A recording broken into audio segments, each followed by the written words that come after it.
Hello, friends. Welcome back to another mindset and self-care focused episode of Eat Blog Talk. So happy you're here. I hope you're having a wonderful week. In today's episode, I'm going to talk about sacred boundaries and the fact that boundaries are the key to sustainable success. This is something that has drastically shifted the way I show up in my business and in my life. This is something I've learned the hard way over the past few years, and that is the sacred art of setting boundaries. Boundaries are not just logistical. I think they get a really bad rap about being rigid or keeping people too strict and maybe keeping people out of your life. But for me, they are deeply spiritual, they're energetic, they're protective, and they are so necessary. They're almost an act of devotion to my own energy, to my alignment, to my peace, and to my purpose. So in today's episode, we're going to talk through 6 quick points that support this topic on sacred boundaries. Number 1, the cost of misalignment. Let's start with the truth. The truth is that I've been burned out, overwhelmed, stretched, and stuck in situations that didn't feel right, but that I stayed in out of either fear or obligation or both.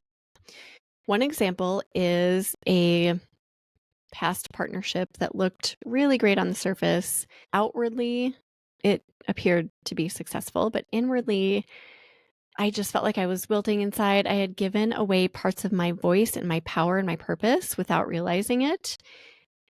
And the truth is, I let it happen. It's my responsibility. This all fell on and falls on me because I did not set a clear boundary when I felt those first signs of misalignment.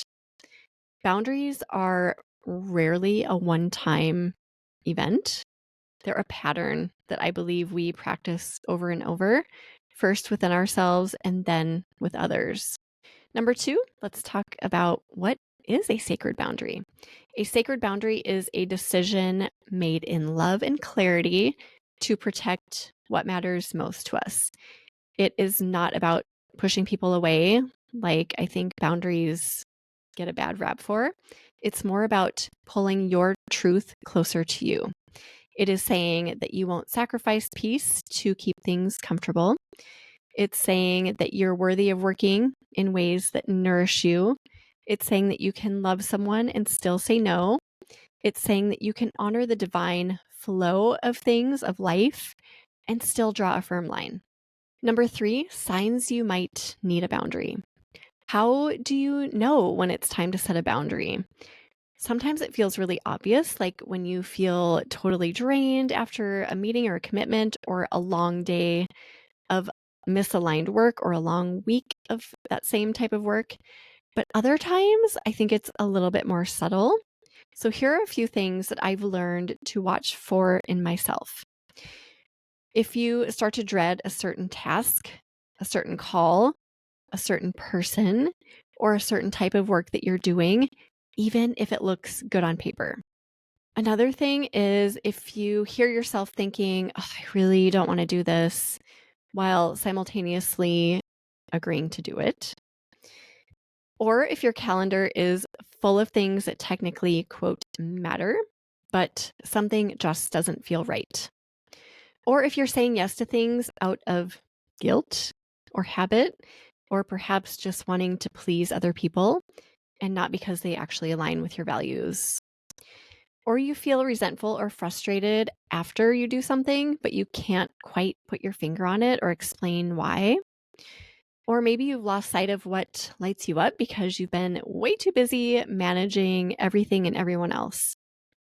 If any of these things feel familiar, it does not mean that you're doing something wrong. It just means something might need to be adjusted. It's your inner self tapping you on the shoulder, giving you a little tap and saying, hey, Megan, let's come back to alignment. This is your reminder. Number 4, the magic that happens after the boundary is set. Here is something I've learned. Every time I've set a boundary that feels scary at the time, but I do it anyway, magic follows. When I've claimed a lane, lovingly, of course, that lights me up, whether it's with people or communication or something else, I feel alive again. Something in my soul just feels aligned and right. When I have said, this is not working for me, about something that doesn't feel right or aligned, space opens up for aligned opportunities. It happens every time. When I trusted myself enough to say no to things that don't align with my soul, I re-anchor into a truth that I am safe to protect my joy and my peace and my happiness. These things are not always easy. Setting boundaries feels so hard sometimes, but it's always clarifying and fruitful and magical. It's not always instant. It doesn't happen right away all the time, but it always unlocks something new. 5, here are some tips for setting boundaries in your business. Here are a few practical ways that you can step into your sacred no and your aligned yes. Pause before agreeing. So you can just think or say, let me sit with that and actually do it before you say yes or no to something that feels a little off. Name your top 3 values. Use your values as a filter for making decisions. This helps me all the time. It's a really good reason to sit down and actually name your values so you have them when you need them. Also consider this. If it costs you your peace, it's too expensive. Check in with your body. Our bodies don't lie. They're often giving us signs and signals that have all the answers. Your body might be telling you, this is not peaceful, this decision is not right. So listen, tune in. Here's another one. Practice honesty. Instead of skirting around an issue or an opportunity that doesn't feel aligned, you can just say, this opportunity sounds amazing, but it is not aligned for me right now. That's all you have to say. Another is to rehearse hard conversations.